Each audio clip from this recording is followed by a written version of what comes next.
Hey guys, today I want to talk about saying yes to yourself. And while it might sound like I'm talking about the Jim Carrey movie Yes Man, I'm actually not talking about saying yes to everything. I'm talking about saying yes to the one thing you've always wanted to do, but have never let yourself do.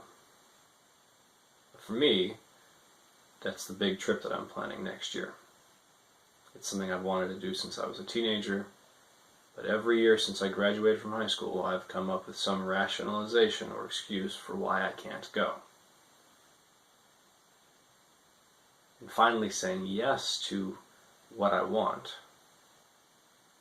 to what I really want. Not like I want a new car or I want a new job, which I don't, by the way.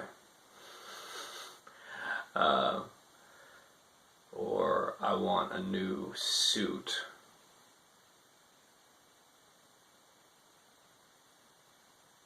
I actually can't even think of anything that I really want other than this trip. At this point, I'm so focused on it that it's like if it's not associated with the trip, like it's not a piece of backpacking gear that I don't already have that I really, really need, I don't want it. It's the only thing that I want. For Christmas, my wife was asking me what I wanted, and I said, literally nothing. I already have a list of the last few items I need to buy if it's not on that list. And, I don't want it, and don't buy it because I haven't decided which version of the item on the list I want to buy yet. So, anyway, so that's what I'm talking about. I'm talking about like that one thing that you've always wanted to do since you were a kid.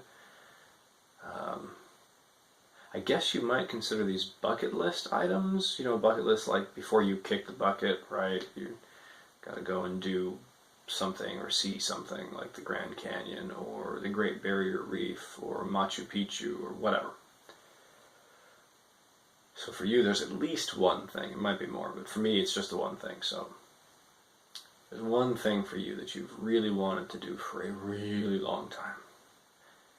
But for years, maybe decades, you've said no to yourself because you can't go because the money's not there. You can't go because you have a family. You can't go because you have a job. You can't go because you have certain responsibilities. You can't go because you have certain roles to fill.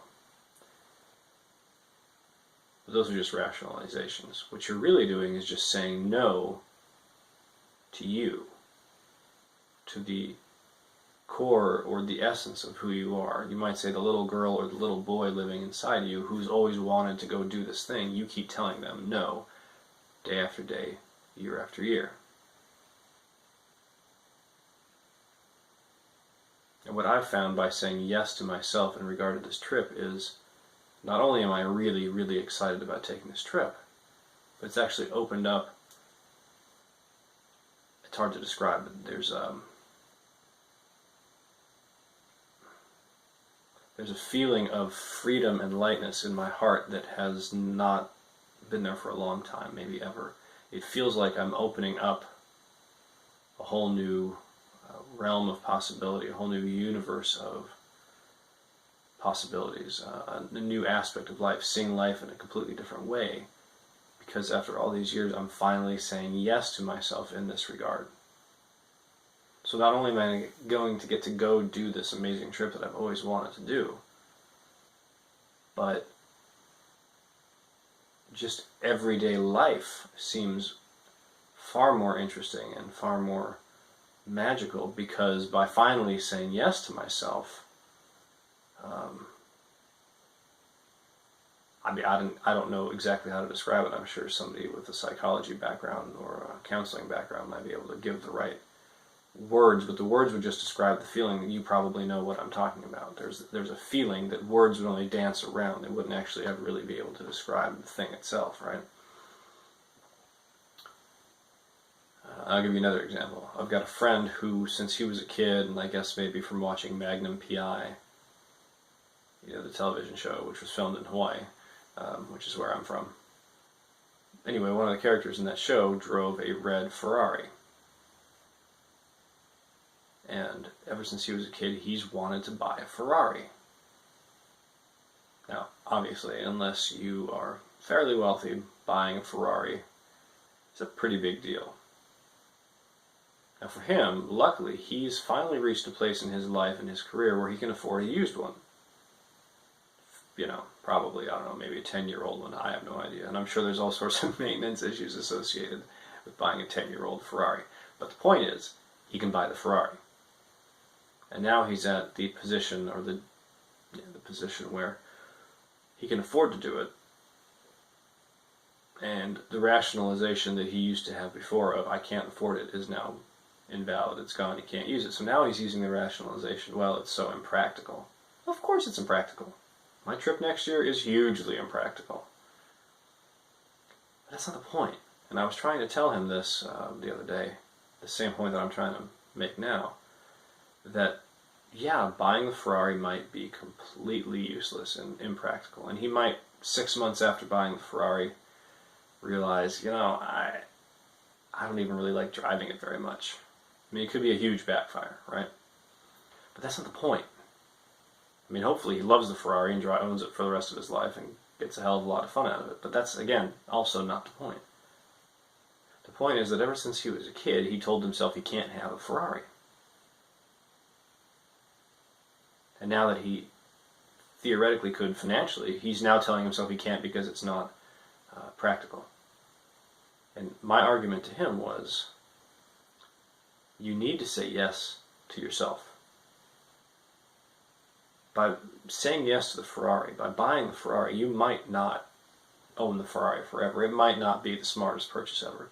But the process of saying yes to yourself may open up for you, the way it has for me, this immense feeling of inner space and freedom and happiness and joy, because you're finally acknowledging you, the little dude or little girl who you have been stuffing down for all these years.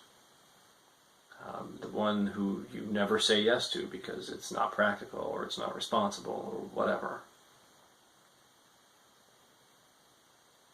So my encouragement to you today is, and I bet you don't even have to spend very much time thinking about it. I was going to say sit down and spend time thinking about what you really want, but if it's something similar for you the way it is for me, like if somebody asked me, what's something you've always wanted to do, this trip would immediately be in my head, because it's the only thing I've ever really wanted to do. So, for whatever it is for you, go do it. Okay? If you're at all neurotic like me, you need somebody to give you permission. So, I'm giving you permission. You, right there. Yep, right there. Go do it. Go buy it. Even if you think it's a bucket list item that you're supposed to wait until you're dead for, or not dead. It's a bucket list, not a coffin list. Why wait until you're so much older that you don't have time to appreciate it? Or you just do it. The bucket list thing is stupid. If it's something you've always wanted to do. And again, it's not about the thing itself. It's about the benefit that you will feel in your heart by finally saying yes to yourself, and the way that it will open up your life the way it's opened up mine. All right. Have a great day. You're awesome. Talk to you later.